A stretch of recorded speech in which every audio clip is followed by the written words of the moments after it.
If you're still trading time for money in an AI economy, you're not just behind, you're being replaced. Welcome to AI Market Mint. Turn AI into income. Turn knowledge into freedom. Look, if you actually stop to watch a skyscraper being built in the middle of a city, you notice something incredibly mundane. Yeah.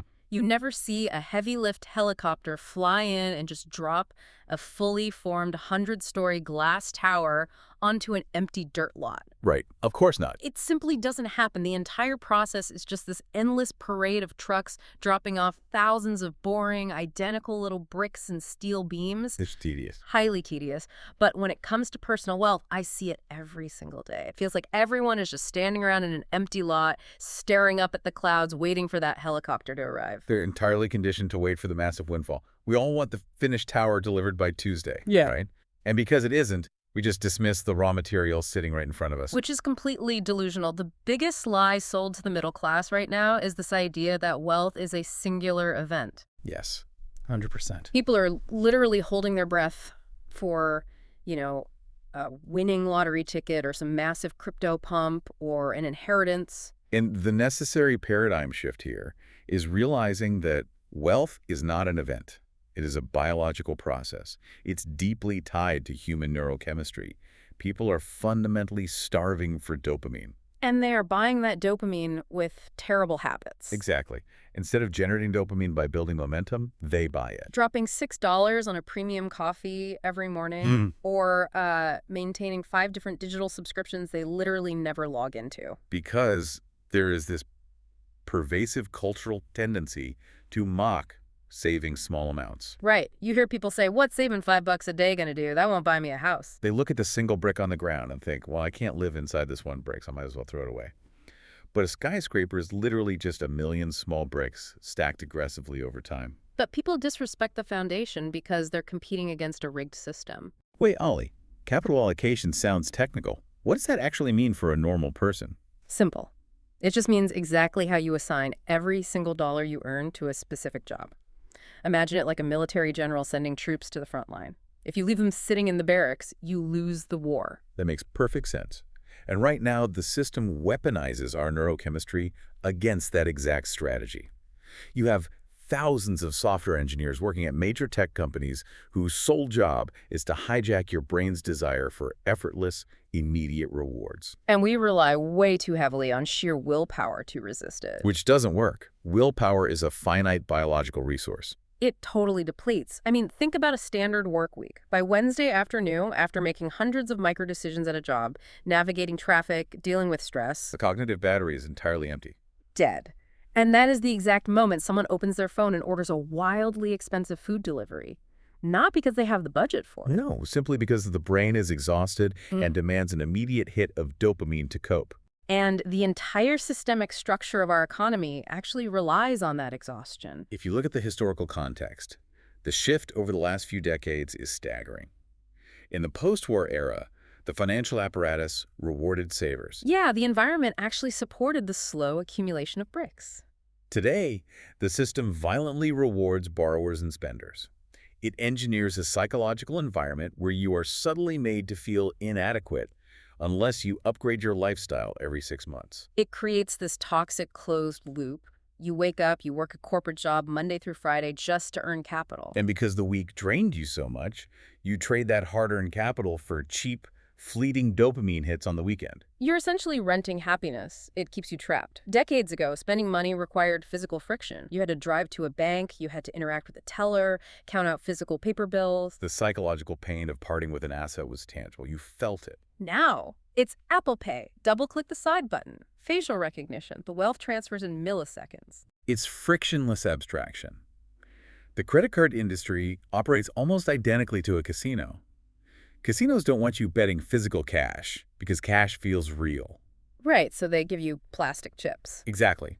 Credit cards serve as heavy metal casino chips that separate the psychological pain of payment from the joy of consumption. And then they throw in points or cash back to cognitively justify what are actually massive financial losses. Which explains the cognitive blind spots we develop. I see this all the time. Take a fictional example. Let's call him Rahul. Okay, Rahul. He's 28, junior software developer. He makes a decent salary, but he is perpetually broke. He's sitting on a $40,000 student loan balance. Ouch. At the end of the month, he checks his banking app and sees he only has $300 left in his checking account. Wait, Ollie, magnitude bias sounds technical. What does that actually mean for a normal person? Simple. It just means your brain gets completely paralyzed by large numbers. Imagine it like staring at a massive mountain you have to climb. You get so overwhelmed by the peak that you refuse to even take the first step. That is exactly what happens to Rahul. He looks at the massive $40,000 mountain of debt. Then he looks at making a $50 payment, and his brain concludes the payment is mathematically useless. It barely dents the principal, so why bother? Exactly. But it's an evolutionary mismatch. Our brains didn't evolve to understand a $40,000 abstract digital ledger stretched over a 10-year timeline. No, we evolved to solve immediate physical problems, finding calories today to survive tomorrow. So when Rahul looks at that abstract debt, his biological wiring tells him it's an unsolvable threat, which triggers a massive stress response. And that manifests as learned helplessness. Because he feels financially hopeless against the 40 grand, he chooses immediate comfort. He takes his remaining $300, goes out to a nice dinner, or buys a new mechanical keyboard he doesn't need. He judges the $50 payment purely by its mathematical impact on the total balance. He completely ignores its psychological impact. Which is the real tragedy here. I see so many people fall into this logic trap. The classic middle-class mindset of waiting for an annual bonus. Oh, the bonus myth. Right. I'm not going to make these tiny $50 payments. I'll just wait until my bonus clears and drop 5 grand on it all at once. Which never happens. Never. Yeah. You're just outsourcing responsibility to a fictional future self. In reality, life happens. The car needs tires, the dog gets sick. The roof leaks. Yeah. The bonus is entirely vaporized by emergencies before it ever touches the deck. Because waiting for the massive strike is a defensive failure. Yeah. Making that $50 payment isn't about the math at first. It is entirely about identity. It's a declaration of war against your bad habits. The second you manually make that extra payment, you shift from being a passive victim of your debt to an active attacker with agency. It gives you a clean hit of dopamine built on discipline. And that shift from passive to active is critical because the landscape is shifting so aggressively right now. We can't just wait around for a hypothetical bonus anymore. No, not with the current macroeconomic environment. AI is flattening wages for average knowledge workers. Rahul's situation is the perfect warning. As a junior developer, his routine coding tasks are rapidly being automated by AI models right now. Companies might not replace their senior architects yet, but the bottom tier of knowledge work is shrinking fast. And when your primary income stream is under direct threat from automation, your capital allocation must be utterly flawless. You cannot afford to bleed capital. No, you can't. This brings us to the brutal math of the cost of capital. High-interest debt is literally an avalanche. A 24% APR is a reverse snowball rolling down a hill. Every day you don't clear the mountain, the bank packs more heady snow at the top, and eventually it crushes you. Let's walk through the specific math on that. Imagine a $10,000 credit card balance at a 24% APR. Okay. The bank asks for a minimum payment of around $200 a month. If you only pay that minimum, you are barely covering the interest generated that month. You're making zero progress. The vast majority of that $200 goes straight into the bank's profit margin. It's basically a subscription fee to remain in debt. It's sickening. But if we apply the small win strategy, the math changes violently. If you audit your life, find just $5 extra a day, that's $150 a month, and add that to the payment. You're now paying $350. Right. And that extra money completely bypasses the interest. It heavily attacks the principal balance. You shrink the target that the 24% rate can infect, and you shave years off the loan. It really reframes the value of $5, but it's not just the cost of debt we have to worry about. There's also opportunity cost. Wait, Allie, inflation drag sounds technical. What does that actually mean for a normal person? Simple. It just means the silent tax that eats your cash when it's just sitting in a checking account. Imagine it like a leaky bucket. Even if you don't take any water out yourself, the level keeps dropping every single day. Exactly. Leaving those small wins in a zero-interest account is a trap. Inflation quietly erodes your purchasing power. It's ruthless. When you spend $10 on absolute nonsense, you aren't just losing a $10 bill. You are losing the decades of compounding interest that $10 could have generated. You have to capture the small win and immediately deploy it into an asset that outpaces inflation, something like a broad S&P index fund. $10 a day directed into a compounding asset is quite literally buying future freedom. You are buying hours of your life back from an employer. To really drive this home, let's project these micro decisions 10 years into the future. Let's contrast two wildly different trajectories. Okay, let's look at path A and path B. We'll call them Sarah and Steve. Sure, Sarah is path A. This is the default setting. She dismisses the small wins, she floats her credit card balance, keep all those useless streaming subscriptions, and just waits passively for a corporate promotion to save her. 10 years later, at age 40, Sarah is exhausted. She's trapped by a lifestyle she can barely afford. And her daily workflow has been heavily automated by AI. Right, so she's highly expendable while her cost of living has skyrocketed. She's an economic hostage. If her boss demands weekend work, she has zero leverage. She must say yes because she needs the paycheck to service her debts. Now contrast that with Steve on path B. Steve ruthlessly embraces the micro decisions.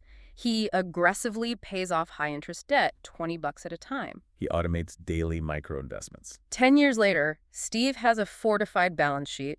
He has liquid capital ready to deploy and assets that produce yield while he sleeps. Which fundamentally changes his relationship with the AI disruption happening in his industry. Completely. Steve has total financial leverage. He doesn't panic when automation disrupts his field. He has the deep financial cushion to pivot, to retrain, or to just walk away from a toxic manager. He can take calculated risks, like starting his own automated business that Sarah could never dream of taking. The macroeconomy does not care about your feelings.